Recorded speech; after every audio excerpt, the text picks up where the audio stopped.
Yeah, I did not feel nothing negative, but looking at the other people that went with me, they were kind of scared and surprised how fast they activated all the things on the ship. Like, how do they know this? Yeah, they're hundreds of thousands of years more advanced than us, so I'm supposed they know a lot of things, like they should know a lot more things than us.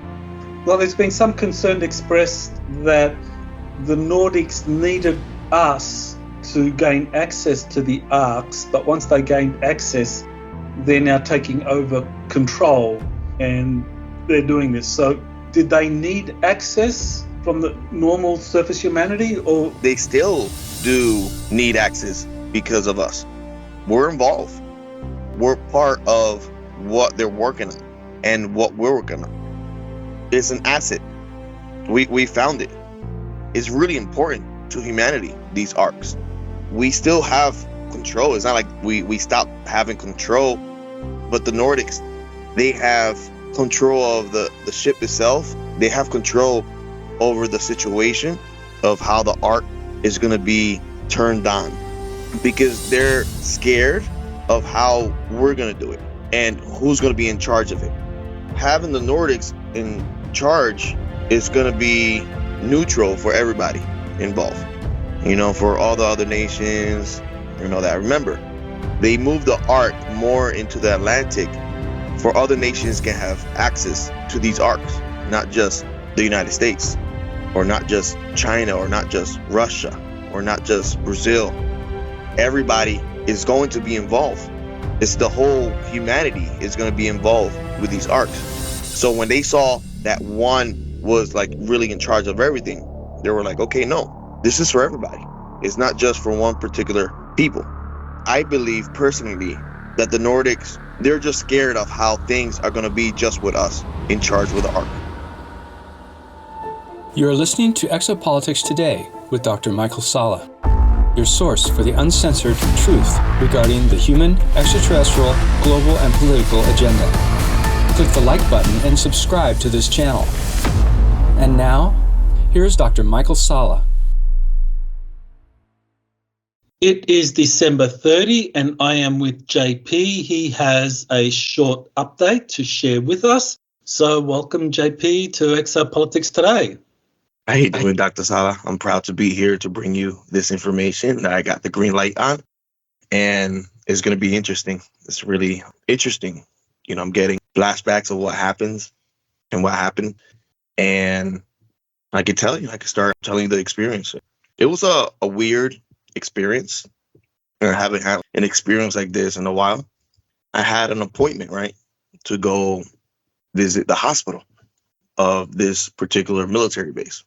So I was driving over there and I saw that I was being followed, right?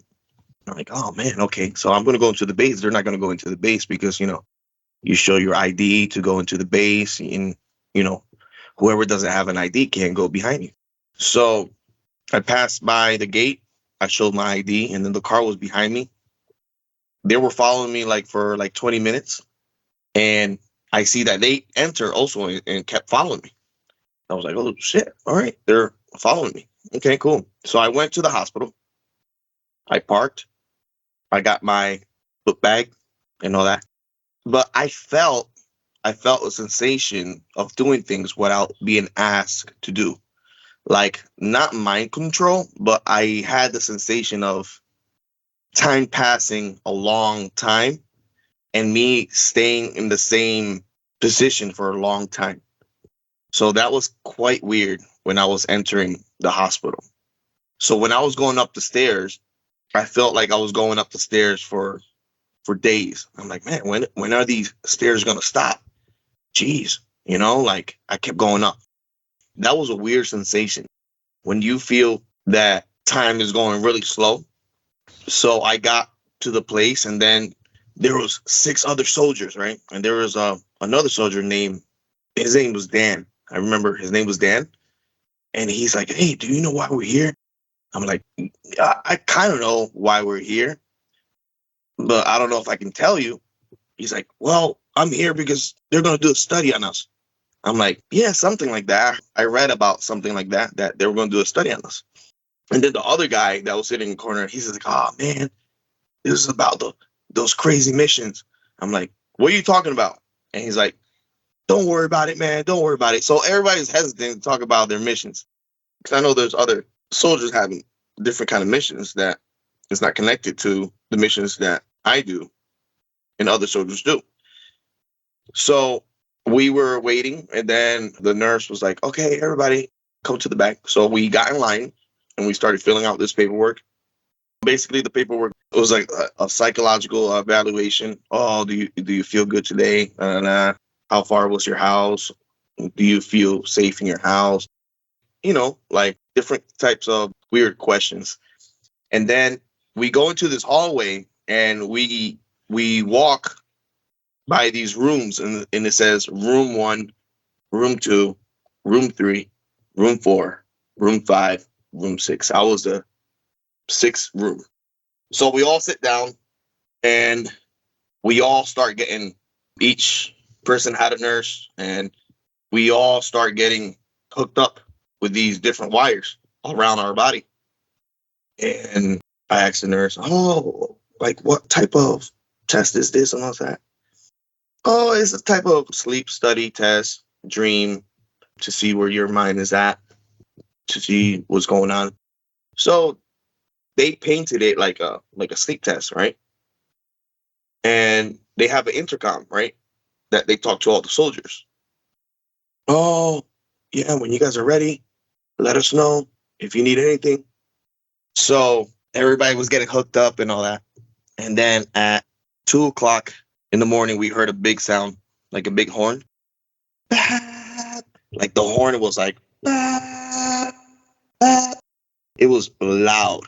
So I woke up scared as shit. I'm like, what's happening right now? We were all sleeping. And we woke up and we all started lining up. And I felt like I was in basic training again. And some doctor, he was like really rough. He's like, everybody line up right now. Line up. He felt like he was more like a Marine than what is an Army instructor. And we just clicked. We were like, yes, sir. Like we all clicked. All these 6 soldiers of us that were there. And we listened to everything that he was telling us to do. He's like, line up. We're heading down. So we grabbed our stuff at 2:00 and they took it to a room where there was like a lot of seats, like a waiting room. And we sat down. There was another dude there in the front desk. He had dreads. And he was like, okay, you sit in the corner. You failed. He started saying that to each one of us. And then he even told me that I failed. Okay, we're going to do it again. We're going to do it again. All of you failed. And everybody looked like weird, like, what the heck is going on? So we all ended up back in the room. And then it was 2:00 in the morning again. We woke up, we heard the noise, and we went back to the room. It was the same scenario. The doctor came in. Everybody get in line. Boom. We got in line again, and then we started lining up. Then the doctor said again, follow me. So we followed him again. And then the guy tapped at me, Dan. He was like, hey, we just did this shit. Like, what the hell is going on? I'm like, I don't know. Just keep doing it. Just keep following me. So we were recognizing that we did it before. It was like a deja vu. So I was like, oh, man, okay, we're going to go to a waiting room. Okay, we're going to sit down, and we're going to see the same guy with the dreads, and he's going to ask us, boom. So the second time around, one person passed. The guy behind the counter with the dreads, he was like, no. Everybody needs to effing pass. This is bullshit. All right, let's do it again. Boom. So we go like robots, not robots, but we're like not controlled, but we know what to do. Like we go back, and you can still see the nurses, and you can still see other people working around. And then I noticed in the corner of my eye, Nordic looking beings, like working on site. And I looked at it, and they looked at me back, and we did like a deep eye contact. And I looked at him, and I remembered his face. So 2:00 again. It happened the third time. JP, when you say 2:00 again, are we talking about consecutive nights? Like this is the next night? Well, for me, it felt like the same day. Like everything has happened back to back. So we get on the bed, we close our eyes, we open our eyes, is the same thing. I think it could be multiple days, but I think they were putting the time back. And because we're in the hospital, we didn't know the day or night time. Everything was happening. So it was weird. It was weird.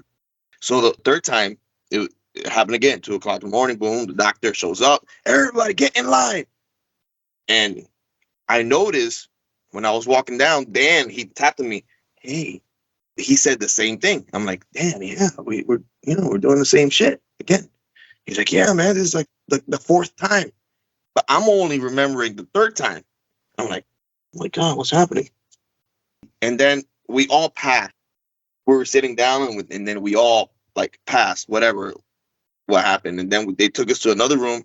They connected multiple stuff in our hands, in our legs, arms, even under. So you sent me a photo of all these electrodes connected to your head. Was that part of what happened? That was part. Yeah, that was during the valley, whatever was happening. So I had my phone with me. I think I wasn't supposed to have my phone because you have to put it's like basic training. You have to put your phones away. I see. But yeah, I send you proof that I was all connected. So I was like, oh man, okay, and I felt super tired. And then we all woke up. It was 3-ish in the morning. We all lined up. And then we went down this big hallway of the hospital. And then we went down a ramp. It was like a maze. I tried to remember every part of it. And then we went through stairs that went probably 5 stories down.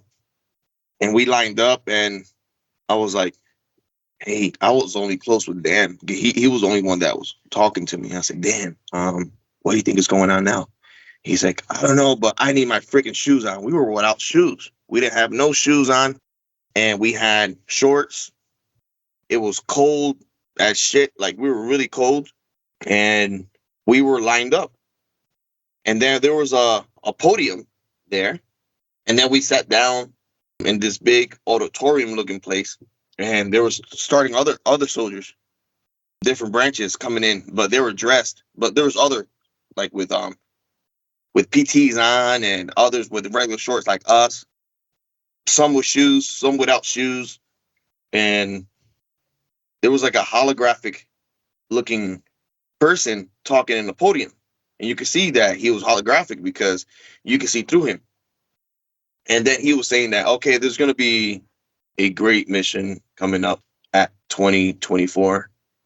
We can't tell you the particular date, but this mass mission is going to be involving different ET races. So he was well dressed, So I was thinking, man, can this be like a computer or this is a real person reflecting from another place? So he kept talking about a mission that was going to go up, and I was just dozing off.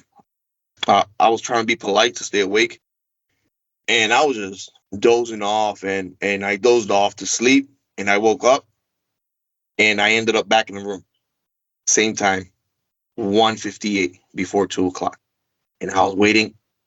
Just to be clear here, so you're out there listening to this kind of holographic presentation by someone, maybe a computer-generated image or someone who's talking about some upcoming missions involving different ET groups. You doze off listening to this presentation, and then you wake up and you're in the bed in the hospital room again. Yes, we were at a hospital bedroom, but it was 1:58. So I knew that 2:00 was going to happen. So 2:00 happened, no noise. So number 5 was Dan. So I knocked, the rooms are connected by bathrooms. So there's a room, bathroom, but each bathroom has 2 doors that each room can share it. So everybody's connected. So I open the bathroom. I knock on Dan's room. Dan opens up the room. He looks at me with his eyes open. He's like, what the hell, man? Did you experience what happened to me too? I'm like, yeah, bro. Did you doze off too? He's like, yeah, bro. I just felt freaking tired. I couldn't hear no more. I'm like, does the other guys know what's happening? He's like, no, I tried to knock on the door, but they're knocked out. So it's only you and me. I'm like, and Dan, he's like a really big dude. He's like really strong. So he's like, you know what? I'm going to effing start asking questions here. Like, bro, calm down. You went through this before, apparently, and I went through this before. So we got to just try to remember what we heard and how we came back here. He's like, man, I don't know what's going on, but this is bullshit. I'm like, I agree. This is bullcrap. What's happening to us? So it was like 2:15ish. The nurse opened Dan's door and she saw him talking to me.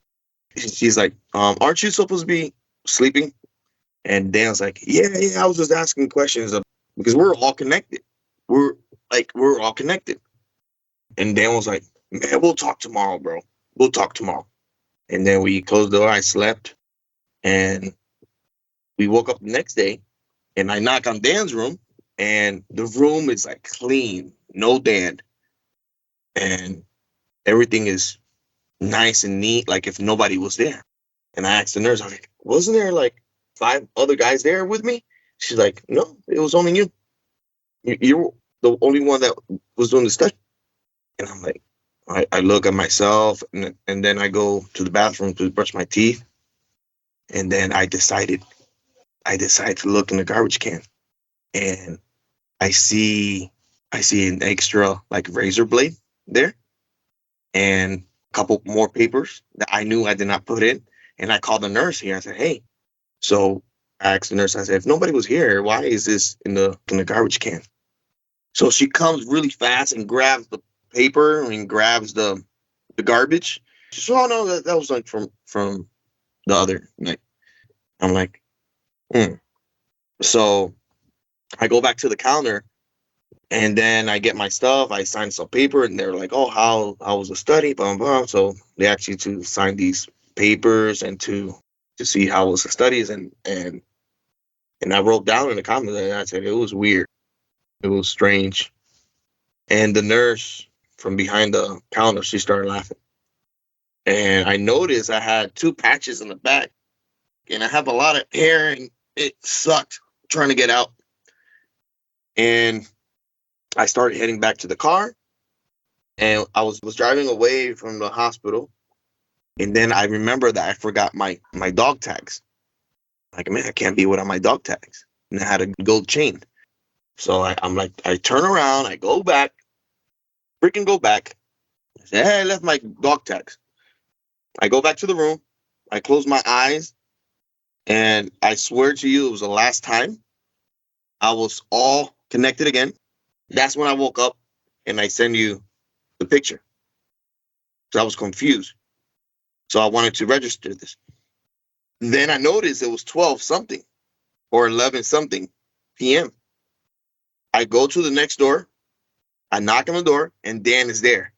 And he comes out with his eyes open. He's like, this is bullshit. This is crazy. I'm getting the F out of here. I was like, okay, let's go. We'll go together. So we go out together. And the nurse was like, no, you guys need to go back. The test is not done yet. I said, no, we're going out. So I go out with Dan. He's like, man, I knocked on the door and you was not there. I was by myself. I was like, shit, that happened to me too. He's like, man, this is freaking insane. I'm not coming here no more. What the hell's going on? I'm like, Dan, what are you? He's like, I'm from the Air Force. I'm like, oh, okay, I'm from the Army. And was like, oh, shit. Oh, man. So he was pissed off. And he's a big dude. Like, nobody can stop Dan. He's like really built and all that.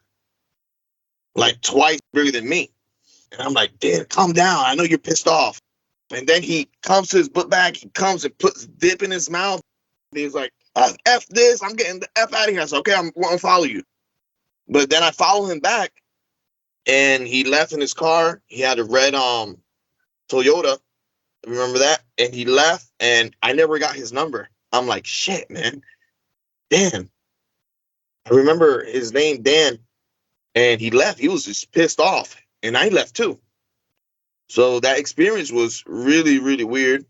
They called a couple times saying to go back because I left my dog tags. So I'm like, I'm going to leave the dog tags over there. So I'll pick it up another day. So not too long ago, I just picked them up, and it was normal. They had it in the bag, and I picked up the dog tags. But a total 5 times, it happened. The same scenario. Like if it was trying to probably make us insane. I don't know. Like it was, it was weird. It was crazy. And you said So that there was a Nordic being involved in the experiments that was observing you guys. there was a Nordic. I remember doing eye contact with this Nordic beings like 3 times. I'm going through the same situation and all that. And you never got any clarity, any information about what the tests were for? I remember going into that auditorium, hearing about the next mission that we were going to have in 2024. But I saw a lot of different people there, a mixture of civilians, a mixture of military people sitting down, hearing this holographic person talking about these missions. He was well dressed. The holograph, it looked so real, the holographic image. He was behind the podium. So I don't know if the lights were shining from the sides. There was 2 lights shining from the sides, and you could see a light shining from the top. So it was doing like a triangular shape, but in the middle you could see the hologram looking person. I remember that. I remember that happened once. But yeah, I remember this guy Dan being really pissed off and me going away with him to the parking lot to leave the hospital because it was weird. Only him and I remembered the whole situation. The other 4 soldiers, I never really talked to them or none of that because I was 6 and Dan was 5. Yeah, it was a weird experience, Doc. I haven't experienced that And since. had no senior officer or anyone saying anything to you about these tests? I mean, how did you end up going to that hospital? Why did you go to that hospital where the test was? Because I had it scheduled to go there, and you have to go to these appointments. You can't just dismiss these appointments. You So when can't. you say it was scheduled, I mean, are these kind of like written orders you receive? No, they're not written orders. They're like as appointments for something else that's happening with me that I think you know. Okay, let's see. So you have to go through these appointments for them to evaluate you. Okay, so some kind of psychological evaluation. Interesting. hmm So I got in the car heading back to where I live, and that same vehicle um unparked and went behind me and followed me 20 minutes. And I looked at it, and every time I slowed down, it slowed down. So just making sure where I was going, making sure I was going back home, I guess, and making sure I was going to the appointments. So I was kind of confused if it was the white hats or the black hats. So this felt like more like a negative experience than a positive experience for me because of all the confusion and all the weird things that was happening without you knowing. So when you don't know what's happening around, you feel uneasy and you feel being used.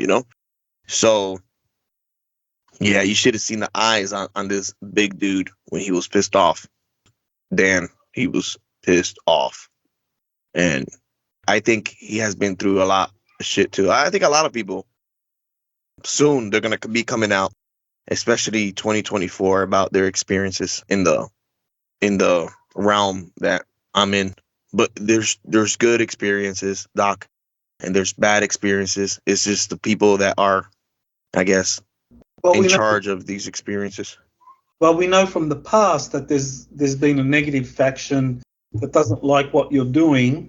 So, and you felt that this was a negative experience. So, that raises the question: is this kind of like a setup to try and have you leave the military or being forced to leave the military?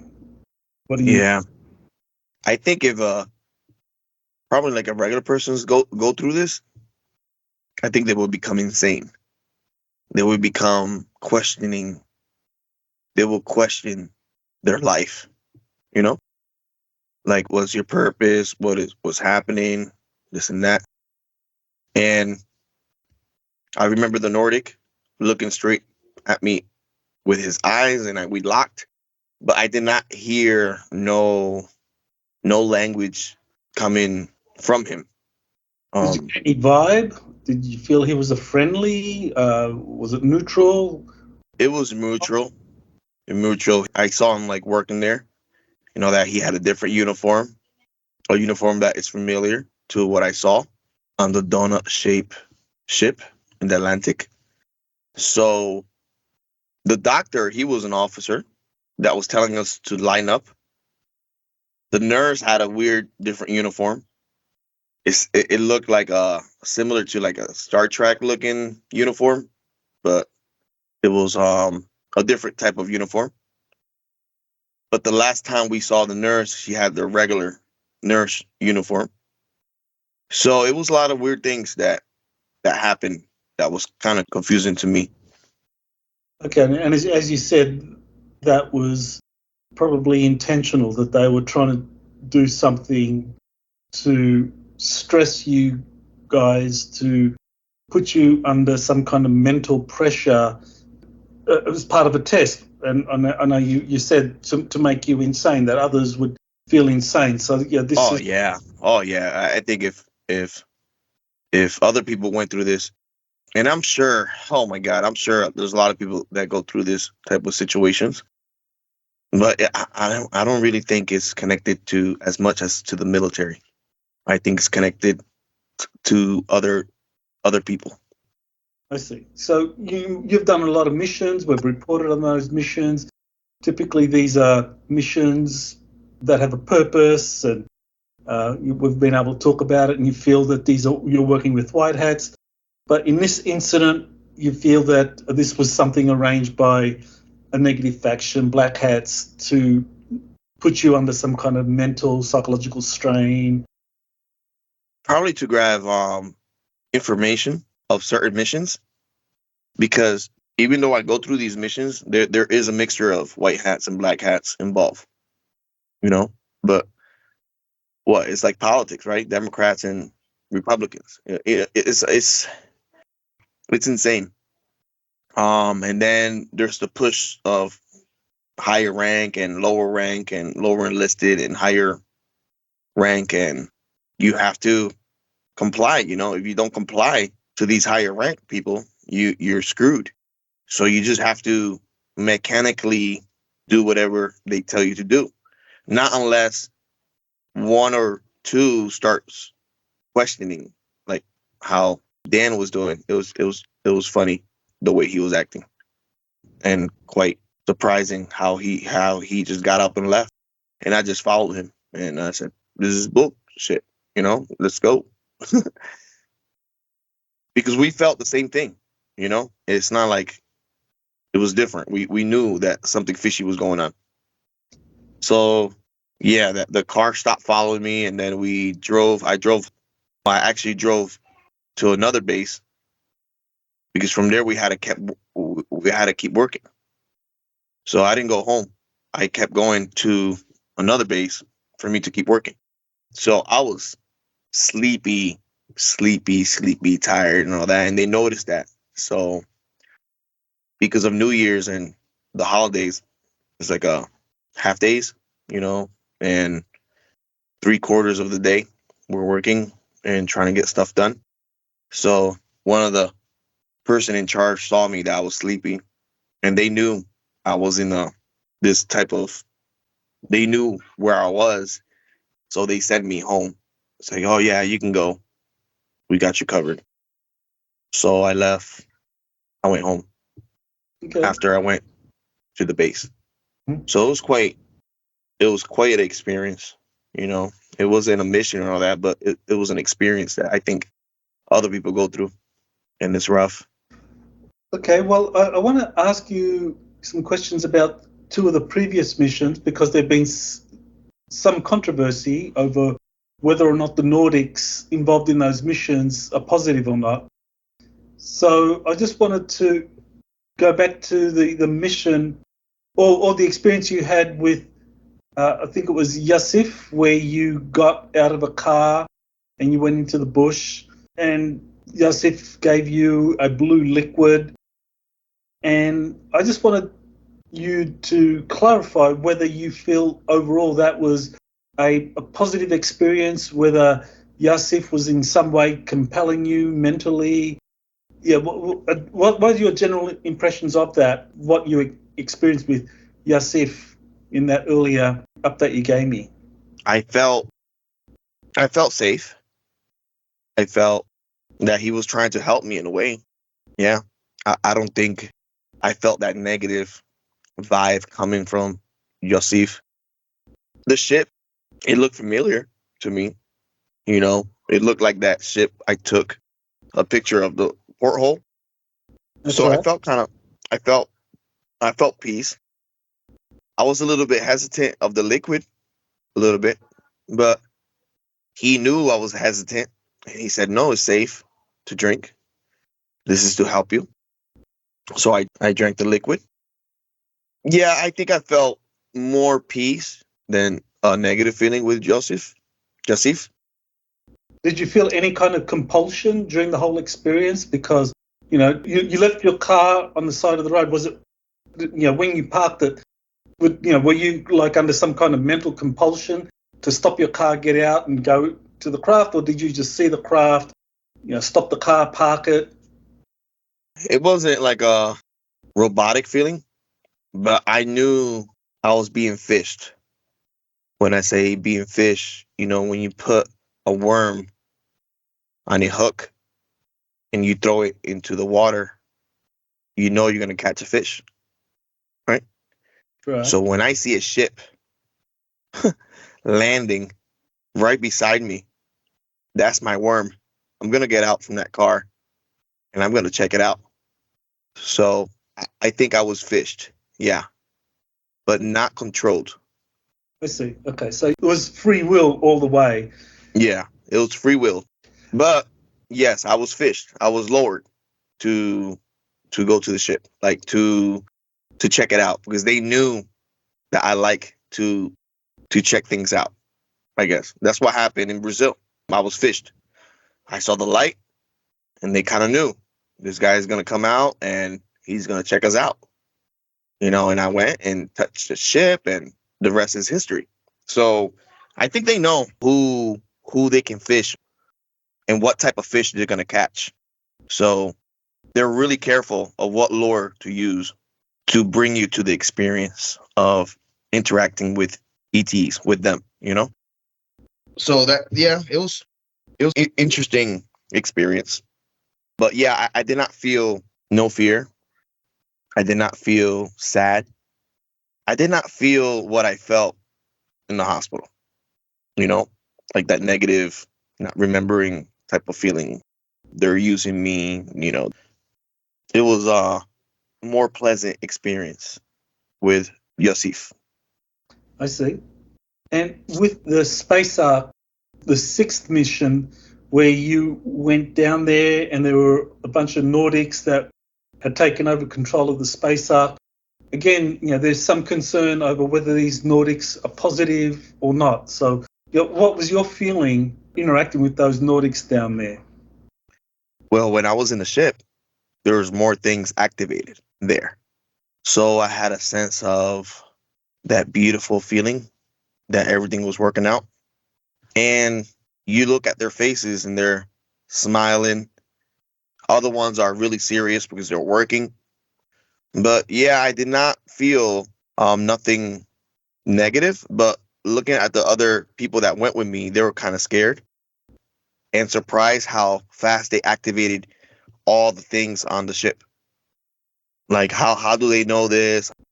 Wow, yeah, they're hundreds of thousands of years more advanced than us. So I'm supposed they know a lot of things. Like they should know a lot more things than us. Well, there's been some concern expressed that the Nordics needed us to gain access to the Arks, but once they gained access, they're now taking over control, and they're doing this. So, did they need access from humans from the normal surface humanity, or were They still do need access because of us. We're involved. We're part of what they're working on and what we're working on. It's an asset. We found it. It's really important to humanity, these arcs.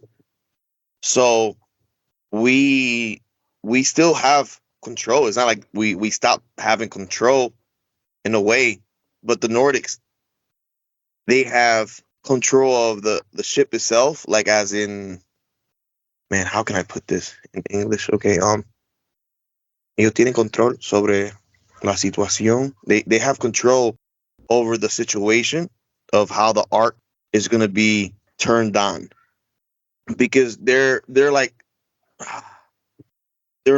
scared of how we're going to do it and who's going to be in charge of it.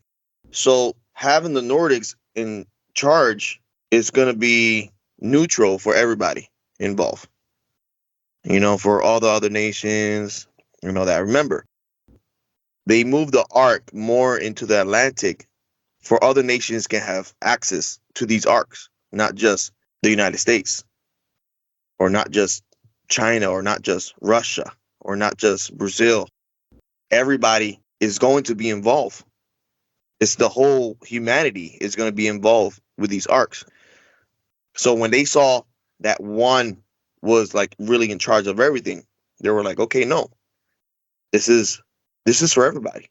It's not just for one particular people, So I believe personally that the Nordics, they're just scared of how things are going to be just with us in charge with the arc.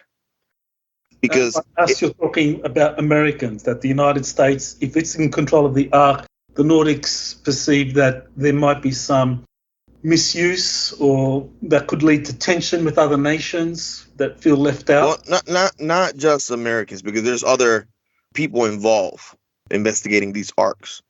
It's like a more world. It's like certain religions. You got the inner Earth people also involved. And it's a present for us as much as it is for the Nordics.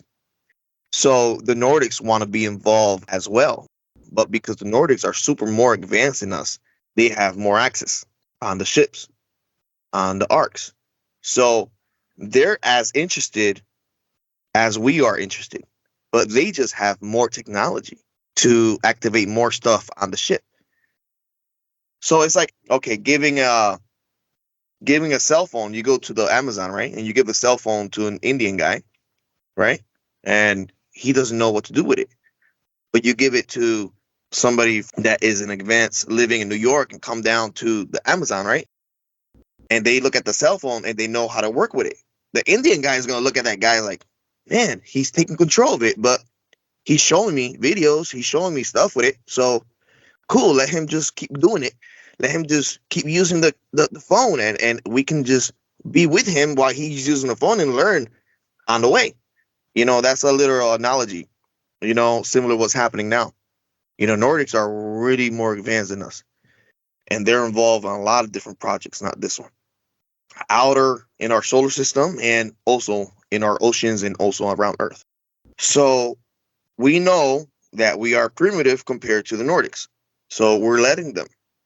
And if the Nordics wants to eliminate us in a certain way, they could. They have the technology, but they don't. They're really, really not robotic, but really like neat in how they do things, and they're really fair in how they do things. It's not like, how can I put this? Are you understanding what I'm trying to say? Yeah, about the cell phone analogy. I understand. Yeah, I think the comparison is good, that the Nordics have a superior understanding of the operation of the arcs, and by them taking control, but they're still working with the Earth Alliance, and they're showing the Earth Alliance scientists and military personnel how to better use the arc, but doing it in a way where it's not just one country in control, but it's more of an international effort. Yeah. And let me tell you something. A lot of people will feel uncomfortable because of that. Because I bet you, like, back to the analogy of the Indian Amazon, like if they see that they're not sharing information, they're going to be a little bit scared, and they're holding back information that they think we're not ready for. They're going to be quite scared. But the Ark, it has so much knowledge of the Earth history that it can affect religion. It can affect a lot of things on Earth. So they're really hesitant to give out information on certain subjects that the Ark carry. Certain historical memory that the Ark carries that would change a lot on Earth. Certain stuff. Yeah. So yeah. Overall, then, you're not concerned by the Nordics taking over the Arks, that you don't feel that this is something bad, that this is actually maybe a temporary measure to kind of help. It's benefiting. It is beneficial for everybody. I see. For them to have control now, because they're unlocking certain stuff that we would have never unlocked. So we're right now the Indians, just being with them and making sure they share what they learn, and making sure that they're transparent. That's what everybody's seeing. They're in their action with what they're learning with the Ark. They're being transparent, so they're not completely fully in charge. They still want us to be part of the story. So yeah, that's what's happening. Okay, well, it's Saturday, December 30. It's one day before New Year's Eve. By the time this goes out, it'll be 2024. So anything you want to say to people, about 2024, what's coming, the space arks, what do you think is going to happen? I believe 2024 is going to be a big, big deal with the UFO community and disclosure. A lot more people are going to be coming out. A lot of whistleblowers are going to be coming out talking about their experience, and there's going to be doctors, there's going to be pilots, there's going to be scientists. Even though that's happening now, it's a lot of people are coming out now, but there's going to be more people coming out with more detail, with more evidence. It's going to be insane. But we do, I repeat, we do have to be careful, because technology is evolving, and we have a lot of fake stuff going around. And there's a lot of people that are really negative. There's going to be a lot of people that are negative, and they want to stop all this to come out. And they're trying their major best to have this information not to come out, because we're not so-called ready.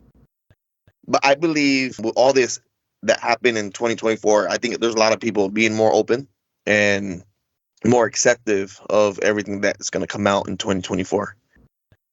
Yeah, it's going to be exciting. I think 2024 is going to be exciting.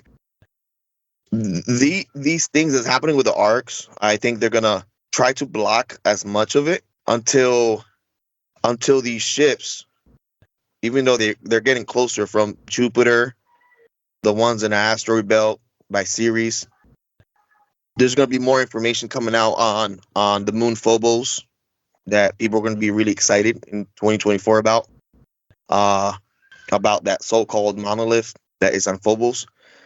There's going to be a lot of information coming out 2024 that is going to shock a lot of people even more about interdimensional travel and what is vibration and frequency, and how we can use the simple technology to levitate things. And it's going to be a game changer on the things that we're going to find on the Arks and on space and different parts of our solar system. It's going to be interesting. Sounds awesome. So any final words for our Spanish and Portuguese friends? Yeah, para todo que está no Brasil. Brasil, Brasil, Brasil. Feliz Ano Novo. Que Deus prospere todo brasileiro no Brasil. 2024 vai ser ano de disclosure para Brasil y para el mundo entero. For everybody that is in the Spanish now, todo lo que están hablando en español, todo lo que hablan español, España, Puerto Rico, México, todo Sudamérica, estoy agradecido que están escuchando Dr. Michael E. Sala, Exopolitics, y esta información que está saliendo es bien importante, porque 2024 va a ser un año de prosperidad y revelación, ¿ok? En the UFO y UAP ET disclosure. Para todos los brasileños, yo fiz un canal en Instagram, jp.missions. Para todos los que están hablando español, yo hice una cuenta en Instagram. Si me pueden seguir, ahí yo estoy tirando mucha información de nuestro interview. Is jp.missions. And for everybody that is listening, I open up a Instagram account. It's called jp.missions. And I have the link there for Exopolitics. You guys can see the stories, the links for the books that Dr. Michael E. Sala wrote. Beautiful books, amazing about my experiences. And it's amazing, guys. 2024 is going to be amazing. There's going to be a lot of revelations in the JSIC coming up. So it's going to be really exciting with everything that's happening. God bless everybody. Well, thank you, JP, and I wish you and your family all the best for the new year, and I look forward to a big year of disclosures and hopefully more mission reports. Roger that, Doc. I'm happy to be here. Peace. You have been listening to Exopolitics today with Dr. Michael Sala. Please remember to like, share, and subscribe to this channel. Join or start a conversation in the comments. Take the time to explore the vast library of best-selling books, webinars, and podcasts by Dr. Sala. Visit exopoliticstoday.com.